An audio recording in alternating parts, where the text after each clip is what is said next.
आम और खास के बीच आपको अंतर करना हो तो इस तारीख के जरिए ही करें। ये तारीख है 5 अगस्त और ये तारीख बेहद खास है। खास इसलिए भी क्योंकि इस तारीख में इतिहास के पन्ने में आस्था से जुड़ी है ये तारीख। और क्यों खास है ये 5 अगस्त की तारीख, आइए आपको बताते हैं।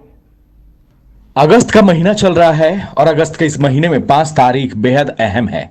अहम इसलिए क्योंकि यह तारीख आस्था से जुड़ी हुई है। आस्था अयोध्या से जुड़ी है। भारतीय इतिहास के पन्नों में 5 अगस्त की यह तारीख स्वर्णिम अक्षरों से लिखी गई है। 5 अगस्त को ही सदियों से चली आ रही विश्व की सबसे बड़ी पार्टी ने अपने चुनावी मुद्दे को पूरा किया था। 5 अगस्त को ही अयोध्या में राम मंदिर की नींव रखी गई थी। नींव भी अयोध्या में भगवान श्री राम के भव्य मंदिर की प्रधानमंत्री नरेंद्र मोदी ने रखी थी। यानी अयोध्या में राम जन्मभूमि के शिलान्यास के अब पूरे 3 साल हो गए हैं। इतिहास के पन्नों में दर्ज 5 अगस्त की तारीख से पहले देश की सबसे बड़ी अदालत पर भी एक नजर दोहरा लीजिए।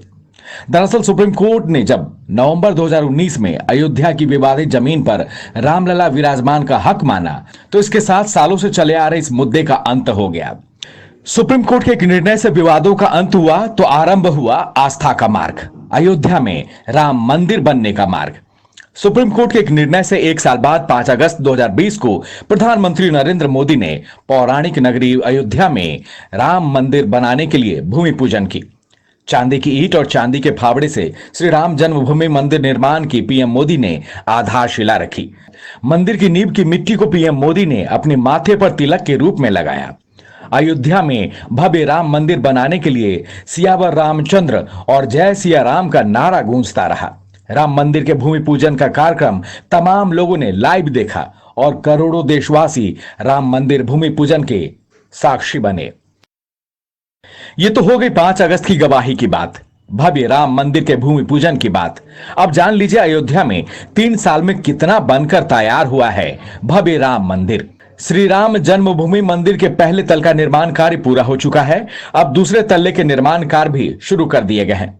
दूसरे तल्ले में स्तंभ लगाए जा रहे हैं। पत्थरों पर अलग अलग देवी देवताओं की मूर्तियां उकेरने का काम भी अंतिम दौर में है। पूरा भरोसा है कि मंदिर का निर्माण कार्य नवंबर 2024 तक पूरा कर लिया जाएगा।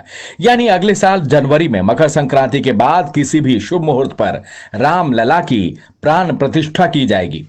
समय समय पर मंदिर ट्रस्ट निर्माण कार्य की तस्वीरें जारी करते रहती है। यानी अगले साल आराध्य भगवान भव्य मंदिर में विराजमान हो जाएंगे, इसका पूरा भरोसा है।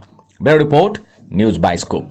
एमिटी यूनिवर्सिटी का पटना और रांची कैंपस पिछले कई सालों से लगातार शिक्षा के क्षेत्र में अनमैच्ड एक्सीलेंस प्रदान कर रही है। यूनिवर्सिटी रिसर्च एंड इनोवेशन के कल्चर को बढ़ावा देती है। यही कारण है कि यहाँ के शिक्षकों और छात्रों ने मिलकर अब तक 700 से ज्यादा रिसर्च पेपर और 30 से ज्यादा पेटेंट फाइल किए हैं। यही नहीं, यहाँ के फैकल्टीज और स्टूडेंट ने 50 से अधिक किताबें पब्लिश की हैं। यूनिवर्सिटी के दोनों ही कैंपस में स्टूडेंट को कॉर्पोरेट प्लेसमेंट प्रोसेस को क्रैक करने के लिए ट्रेनिंग दी जाती है और इसलिए एमिटी यूनिवर्सिटी अपनी स्थापना से ही देश विदेश के कई जानी मानी मल्टीनेशनल कंपनीज जैसे Amazon, Accenture, JP Morgan, GPT, TCS, Wipro, ITC, federal bank, Hindustan Unilever जैसे 180 रेप्यूटेड कंपनीज के लिए रिक्रूटमेंट की प्रेफर्ड चॉइस बन गई है। यही वजह है कि आयुष कुमार को जेपीटी कंपनी लिमिटेड में 24 लाख, जान निसार अख्तर को अमेज़न से 30 लाख और देव नरूला को ह्यूमन होल्डिंग कंपनी लिमिटेड में 44.5 लाख का पैकेज मिला। वहीं सुमन गुप्ता को पैलो ऑल्टो में मिले 47 लाख के हाईएस्ट पैकेज से यूनिवर्सिटी ने बिहार और झारखंड में एक नया रिकॉर्ड कायम किया है। Complete solution institute for bright future IIT JEE NEET की तैयारी के लिए फाउंडेशन प्रोग्राम, क्लास 8 से 12 तक की तैयारी, NTSC, olympiads, KVPY and board exams. Tension नहीं लो, CSI आओ। Complete solution institute near DPS school behind carnival banquet hall, डिपडी बाईपास रोड, रांची।